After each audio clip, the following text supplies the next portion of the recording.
cek dulu ya, mudah-mudahan tadi ya sudah tanda-tanda persalinan ya.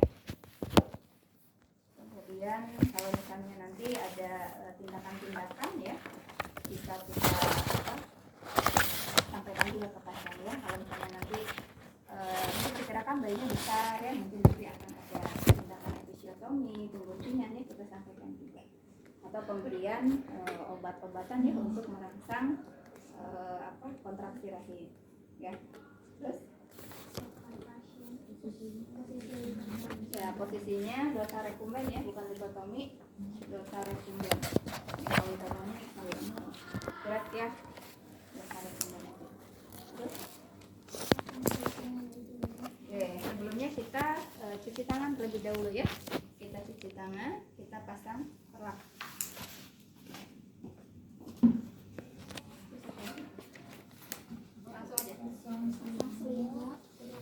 Pasang pakai barak shot. Pasang selimut pasiennya, ganti ya. Oke, kita siapkan juga handuk ya di atasnya untuk nanti ya bayinya.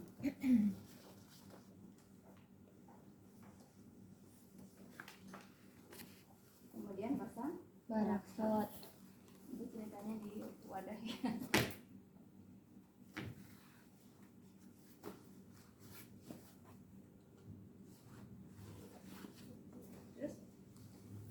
Letakkan bengkok, satu dekat selangkangan dan satu lagi dekat kaki. Diisi cairan disinfektan.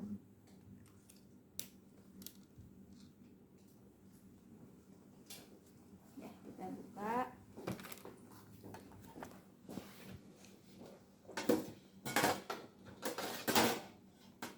Ya, ini bisa kita gunakan untuk menyimpan alat juga ya, kalau cukup.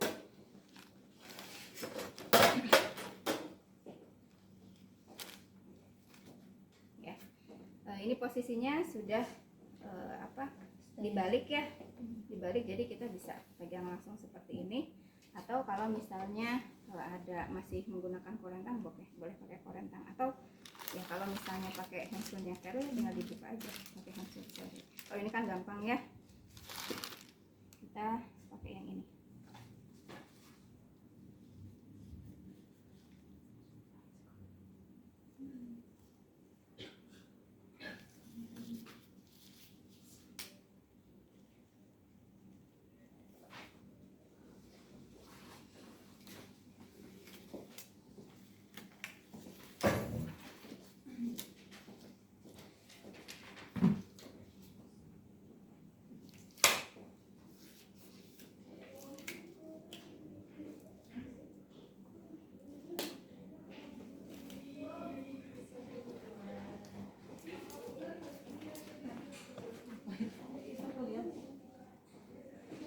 Ya, ini mas steril ya. Kita bisa ya, nah harus dijaga itu yang sebelah kanan ya, karena nanti akan masuk ya. Tapi bukan berarti yang kiri juga kita bebas ya mengonkan ya, kita tetap harus jaga. Kita simpan bengkok satu di depan selangkangan, satu di dekat Kaki. ya. Kemudian kita isi desinfektan, cairan desinfektan ya, berarti sudah tidak steril ya tangan ini. Kita isi cairan desinfektan. Kemudian ini juga bisa kita siapkan ya betadinnya. Terus apa lagi? Cuci tangan. Oke, tadi sudah bisa cuci tangan, bisa. Kan ininya udah di dalam ininya ya, udah di dalam, kecuali kalau dari luar ya. Tadi bisa cuci tangannya sekarang. Kalau ini kan harus tadi ya sebelumnya, karena mau ambil alat yang dari alat yang Steril ya. Kemudian kita lakukan vulva hygiene. Ya, kita lakukan vulva hygiene. Ya kalau vulva kan tidak steril ya, bersihnya bersih saja ya, tapi ini kan ininya steril ya, bisa kita ambil ya, berapa minimal 5 ya, 5 kita peras, kita siapkan ya boleh kita pindahkan ke tangan Kiri. ya. Nah supaya kita tetap melindungi ini, kita bisa pakai pinset ya, pinsetnya berada kirurgis ya, untuk melakukan perubahan hygiene. Kita lakukan pembersihan labia dulu ya. Labia yang jauh dari kita berarti sebelah kiri dulu ya, kemudian sebelah kanan. Nah kemudian bagian dalamnya ya, minoranya kita bukain. Oke ya. Kemudian ya kanan ya, dan terakhir adalah yang intraitus vagina ya, dari klitoris ya sampai ke anus. Kemudian kita lakukan periksa dalam ya. Kita siapkan dulu setengah kohlernya, takutnya pas periksa dalam itu sudah ditemukan pembukaannya lengkap, jadi kita bisa langsung pemecahan ketuban ya. Kita boleh simpan di pinggir seperti ini ya, karena tangan kita tidak boleh keluar masuk ya. Takutnya pas diperiksa ternyata sudah lengkap, bisa langsung pecahkan ya, tanpa harus menarik dulu tangan keluar ya. Kemudian kita celupkan ya ke betadine ya, kemudian kita lakukan periksa dalam ya. Bu, ini saya mau periksa dulu ya, pembukaannya sudah lengkap, ibu siap melahirkan atau belum ya.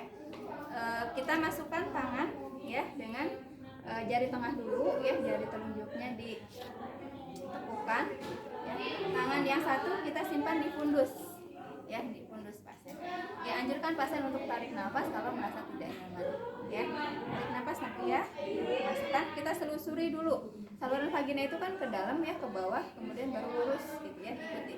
Nah jangan buru-buru ya, kita cek dulu di saluran vaginanya ada hambatan tidak, ada massa tidak ya, yang mungkin akan menghalangi jalan lahir.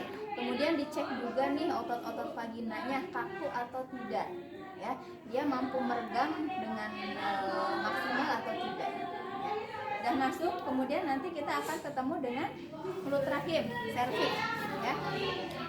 Kita raba ya serviknya, lunak atau keras ya, tipis atau tebal, kemudian berapa pembukaannya ya. Nah untuk ngecek pembukaan kan kita belajar dulu ya di luar, kalau 1 cm itu segimana tangan kita melebarnya gitu ya. Nah karena di dalam kan ini susah kita melihatnya ya, seberapa besar nih ngelebarnya tangan kita ya, kita bisa main yang luar ya, yang tangan kita ini ngikuti pakai feeling ya, di dalam itu seperti apa gitu ya. Jadi kita bisa perkirakan kalau misalnya masih susah membayang-bayangkan ya ini berapa senti, lihat aja di luar ya, segimana, oh sekian senti gitu ya pembukaannya. Nah kemudian kita raba juga seluruh mulut ya, porsionya apakah sudah membuka sempurna gitu ya, seperti ini ya, membuka sempurna atau tidak. Nah setelah serviks ya, mulut rahim, kita ke dalam lagi, nanti kita akan bisa meraba selaput ketuban ya. Selaput ketubannya utuh atau tidak ya, nanti akan terasa. Kalau misalnya teraba seperti meraba balon yang berisi air ya, berarti kemungkinan masih utuh. Tapi kalau misalnya susah, tidak teraba karena sudah nempel di udah nggak ada cairannya ya, sudah nempel di presentasi janin ya, kita tadi ya tidak akan menemukan itu. Nah kemudian setelah selaput ketuban tadi utuh atau tidak, kemudian masuk lagi, kita akan meraba langsung bagian janinnya ya. Apa yang teraba, itulah presentasinya ya. Presentasinya apa? Apakah kepala ya, kepalanya bagian mana, ubun-ubun depan, ubun-ubun belakang ya, kemudian apakah muka, dagu, atau mungkin bokong ya, tentukan presentasinya apa. Kemudian presentasi ini sudah turun sejauh mana, berada di hose berapa, kalau pakai hose ya, atau kalau pakai stationnya yang mana ya, kita tentukan. Kemudian kita raba juga molasenya atau molding atau penyusutannya, derajat berapa. Ada derajat 0 ya kalau tulang parietalis kiri dan kanan saling berjauhan, 1 kalau misalnya saling melekat ya, 2 kalau misalnya ada tumpang tindih ringan masih bisa dipisahkan, dan 3 kalau tumpang tindihnya berat sudah susah untuk dipisahkan. ya. Sudah selesai semua, jadi bertahap ya, dari depan ke belakang. Bereskan dulu pemeriksaan sehingga tangan kita itu tidak keluar masuk ya. Nah, kalau kita menemukan ternyata pembukaannya sudah lengkap ya, kemudian ketubannya belum pecah ya, maka kita lakukan pemecahan Ketuban. ya. Kita ambil langsung ya setengah kohornya pakai tangan Kiri. ya. Kemudian anjurkan pasien Tarik. kalau misalnya mengedan ya, ingin mengedan ya mengedan aja ya. Kita masukkan ini karena ujungnya tajam ya, jadi memasukkannya dibalik, diselipkan di antara tangan kita ya, di jari tadi ya, diselipkan seperti ini ya, selipkan terbalik. Kalau sudah sampai di ujung baru dibalikkan ke depan, baru dipegang sama tangan ya. Ini jangan lebih jauh dari, lebih tinggi dari tangannya, karena ini akan melukai bayi ya. Jadi dilindungi oleh tangan kita ya. Nanti digerakkan pakai ujung jari ini ya. Tadi ya sudah kita balikkan tadi ya, sudah masuk semua, kemudian balikkan. Nah, kita pegang sama tangan satu aja ya. Kemudian tunggu pasien ingin mengedan ya. Ketika pasiennya ngeden, nanti kan kedorong si janinnya ya, jadi si selaput ketubannya juga terdorong, cairan ketuban terdorong, jadi si itunya menonjol ya, cairan ketubannya menonjol, sehingga kita akan terasa ya oleh tangan kita, oh ini kayak balon nonjol gitu ya, lebih mudah untuk dipecahkan. Tangan kita di mana? Tangan kita di depan ya, untuk melindungi ya, takutnya ada cipratan air ketuban ke mata kita. Harusnya kita pakai kacamata Google ya, pakai masker penutup ini ya, APD-nya lengkap ya. Kita tutupkan, kemudian kita pecahkan, langsung ditampung ya, dilihat warnanya, baunya, kemudian jumlahnya ya, normal atau tidak.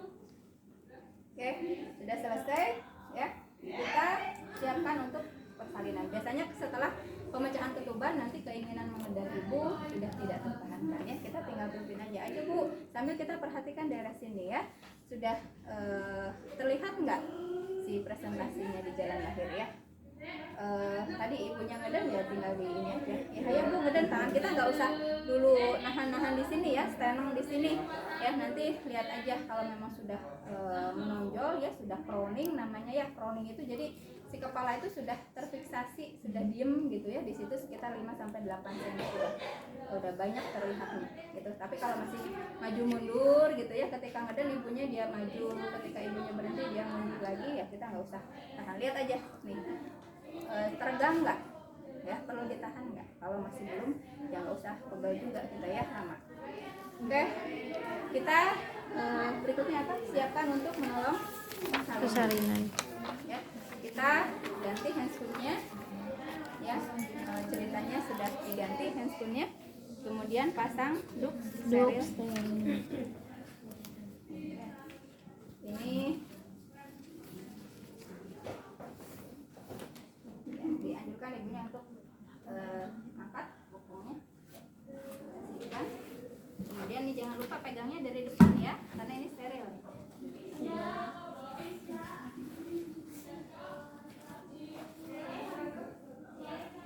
Kalau misalnya mau pakai underpad, tadi underpadnya bisa minta tolong dibukain ya, kita ambil yang sterilnya, kemudian kita pasangin di bawah. Ini ceritanya steril ya, supaya nanti kotorannya kan nggak kemana-mana ya.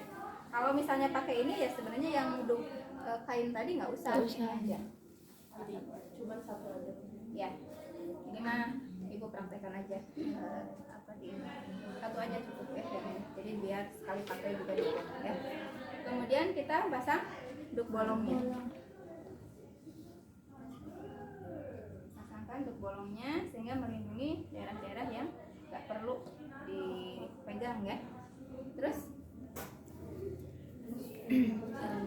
ya kita pimpin ya persalinan tadi ya. Ayo Bu ya, ibu ngeden sesuai dengan tadi yang sudah diajarkan ya. Nanti si bayinya akan terdorong keluar masuk ya.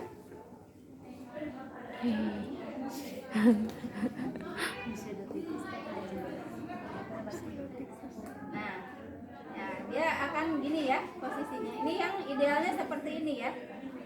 Jadi mukanya di bawah ya, ubun-ubun belakangnya di atas. Ini ya. Dia akan, nah ini namanya crowning ya. Nah, kalau misalnya ada indikasi belum ya, dia kan, nah kalau misalnya udah mau agak teregang, ya kita tahan ya, satu tangan di bawah ya.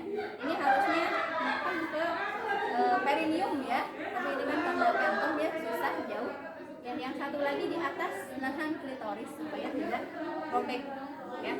Ayo Bu, ngeden ya, ngeden. Kalau misalnya ada indikasi untuk episiotomi ya, kita lakukan episiotomi ya. Kita ambil kapas betadinnya, celupkan, kita desinfektan ya, kemudian kita ambil gunting etis ya. Tangan kita 2 atau 3 jari boleh dimasukkan ya, sambil meraba perineumnya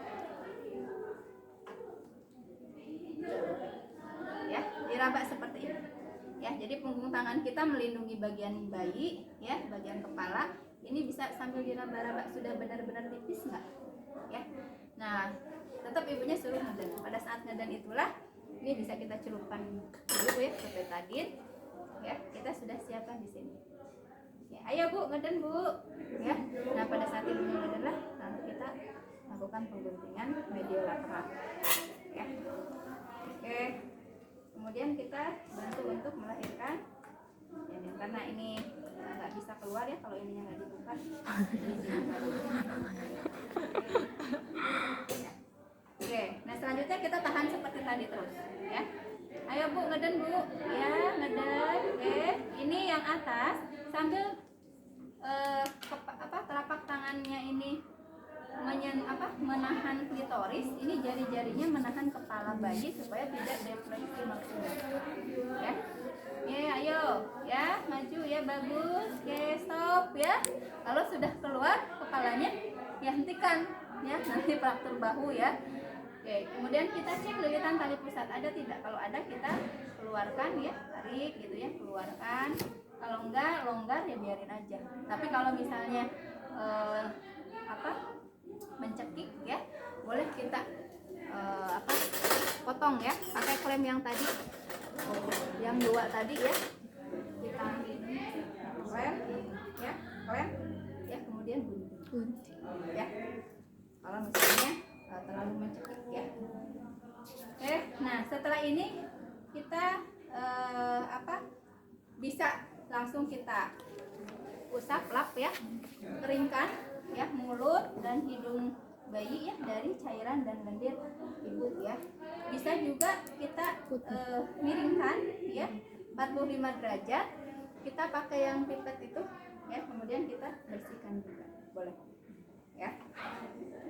Atau mungkin karena itu lama ya, jadi nanti di luar aja, cukup dikeringkan aja ya. Kemudian kita tangan kita satu di bawah, satu di atas. Boleh gini posisinya, boleh juga gini, kita dari samping. Enggak, prinsipnya satu di atas, satu di bawah. Ikuti putaran paksi luar. Bayi akan memutar ke arah punggung. Ini udah muter ya? Ya ceritanya muter dia ya. Muter ya. Kemudian kita bantu lahirkan bahu depan atau bahu atas dengan cara menarik ke bawah. Ya, ini sudah lahir bahunya.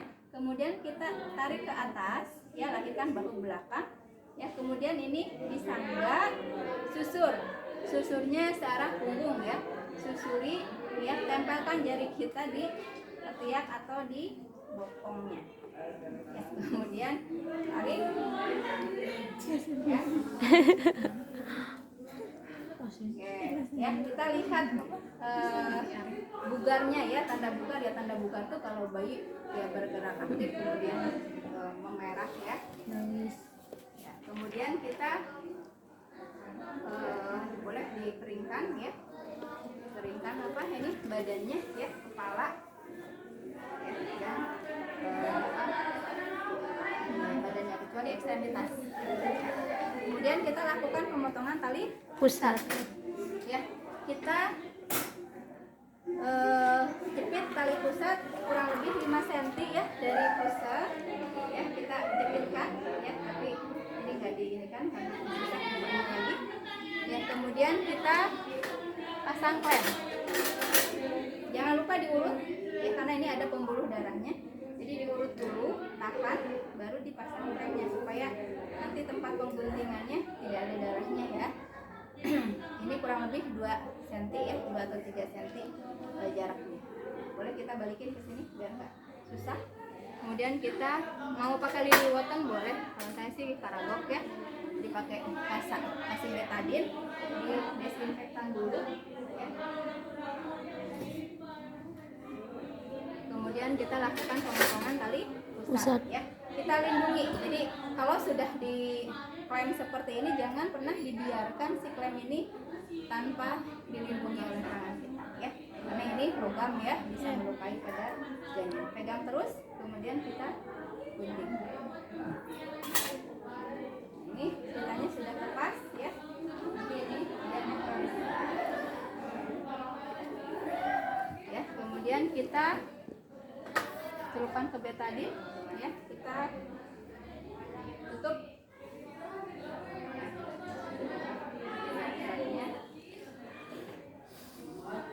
Kalau misalnya tadi belum kering ya, kita keringkan lagi ya. Kemudian kita lakukan inisiasi menyusu lupa. Jadi ini ya, kasih suntikan ya, kita tutup dari atas ya, bisa pakai permel atau apa ya. Nah kemudian kita fokus pada tali pusat ya, plasenta ya. Kalau misalnya kepanjangan, boleh kita pindahin ke depan ya, jangan lupa diurut dulu ya, jepit di sini ya supaya darahnya tidak terlalu banyak yang keluar ya, kita pindahkan. Kemudian kita cek tanda-tanda pelepasan plasenta ya, apakah plasenta ini sudah lepas dari dinding rahim atau belum. Ada 3 cara. Yang pertama adalah cara Kushner ya, yaitu dengan kita bentuk, kita regangkan seperti ini, regangkan aja, jangan ditarik ya, diregangkan supaya kelihatan. Kita ketuk fundusnya ya, kalau ini ikut bergetar ketika diketuk berarti belum lepas ya. Kalau misalnya tidak ikut bergetar malah menjulur keluar gitu ya, berarti sudah lepas. Cara yang kedua adalah cara tadi cara Strassman ya, kemudian yang kedua adalah cara Kushner ya. Kalau Kushner itu dengan palpasi ya, jadi kita palpasi kayak ngejengkal gitu ya ke arah abdomen gitu, dari atas simfisis ya, didorong ke atas, ini diregangkan sama. Kalau ini ikut masuk ini ya, berarti belum lepas. Tapi ketika kita palpasi seperti ini malah menjulur keluar ya, berarti sudah lepas. Dan terakhir cara klem, yaitu ibunya suruh ngeden. Ketika ibunya ngeden dia menjulur ya, ketika ngedennya berhenti masuk lagi, berarti belum lepas. Tapi kalau ketika ngeden dia menjulur, ketika ibunya berhenti ngeden ini masih tetap menjulur, berarti sudah lepas ya. Silakan pilih salah satu aja, tidak harus tiga-tiganya dilakukan. Yang biasa itu cara Kushner ya, yang biasa dilakukan ya.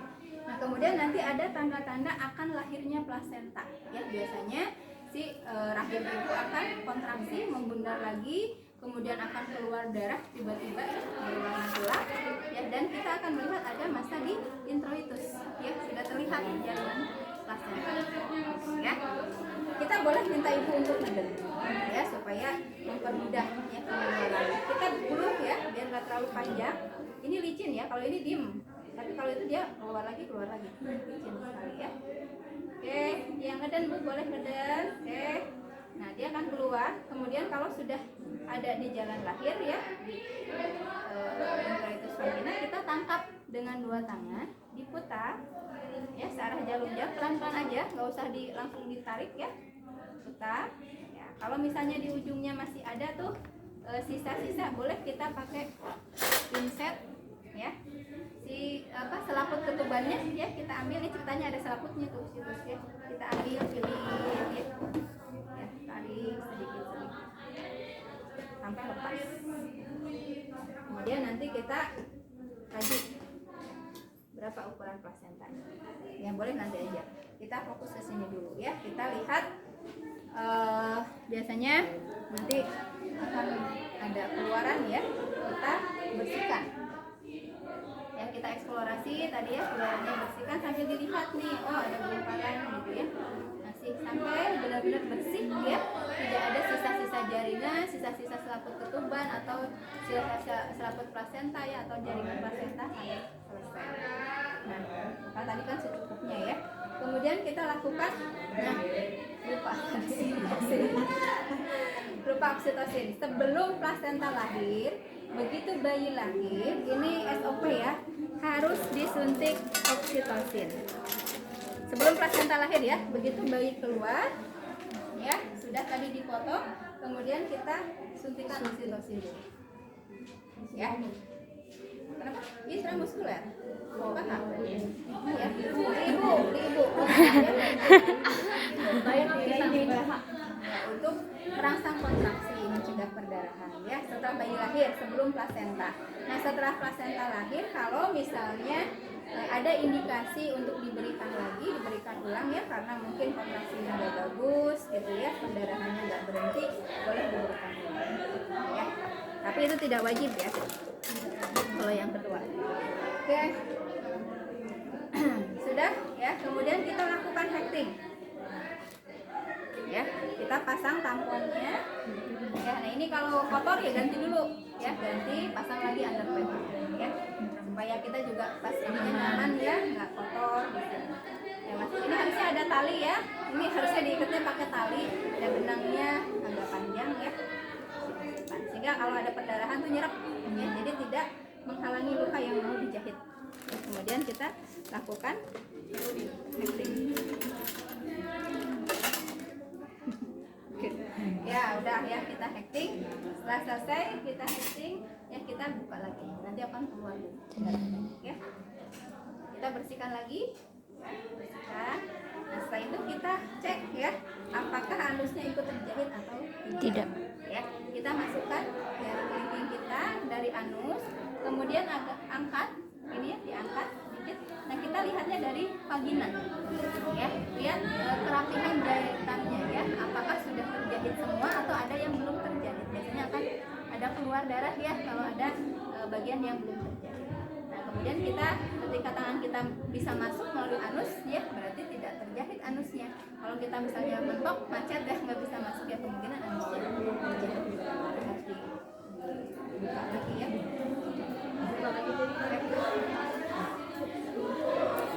Ya, selesai ya. Setelah semuanya selesai, kemudian kita bersihkan ibu ya. Nah, bayinya biarkan minimal 1 jam ya, dia melakukan inisiasi menyusui ibu. Kita bersihkan ibu ya, ini ganti semua ya, yang kotor ya, kita masukkan ya, bersihkan dan lain-lain. Kita pasangkan baju ibu ya, kemudian kita observasi kala 4 ya, di bawah observasi kala 4 ya. Di lapangan mungkin masih pakai ini nggak? Pakai underpad aja ya, bisa pakai underpad aja, pakai softtek ya, nanti dilihat dari softteknya yang kira-kira berapa. Kalau misalnya pakai ini ibunya nggak ada softteknya, boleh pakai ini, ditanggung pakai dispot ya, kemudian ditutup selama 2 jam. 1 jam pertama setiap 15 menit, 4 kali observasi ya. Kemudian nanti jam kedua setiap 1 jam. Kalau misalnya tidak ada perdarahan, jangan lupa di pantogram kan ada ya tanda pita, kontraksi rahim, jumlah perdarahan, salah satunya itu diobservasi terus.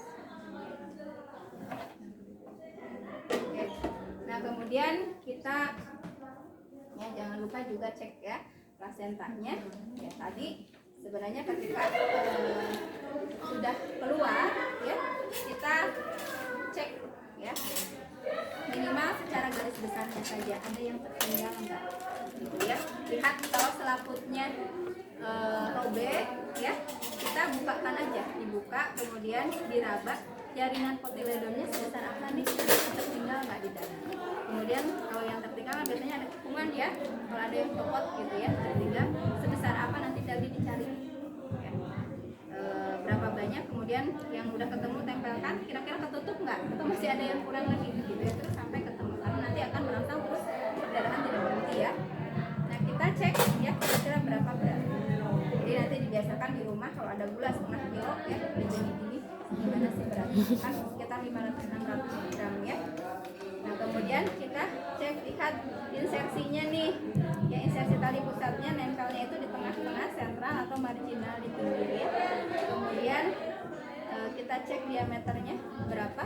Ya kita harus tahu satu jengkal tangan kita, jari kita ini berapa senti, ya kira-kira berapa senti, tebalnya berapa senti, ya kemudian panjang tali pusatnya berapa senti normalnya, ya kita jengkalin aja 50 sampai 55. ya. Kemudian saya tadi jumlah kotiledonnya, ya ada berapa, 16 sampai 22. Ya. Tuh. Jadi tadi setelah kasenta lagi harus dicek dulu ya, cek sebelum kita eksplorasi, cari ke dalam, cek dulu ada yang tertinggal nggak, seberapa banyak ya. Oke, sudah selesai.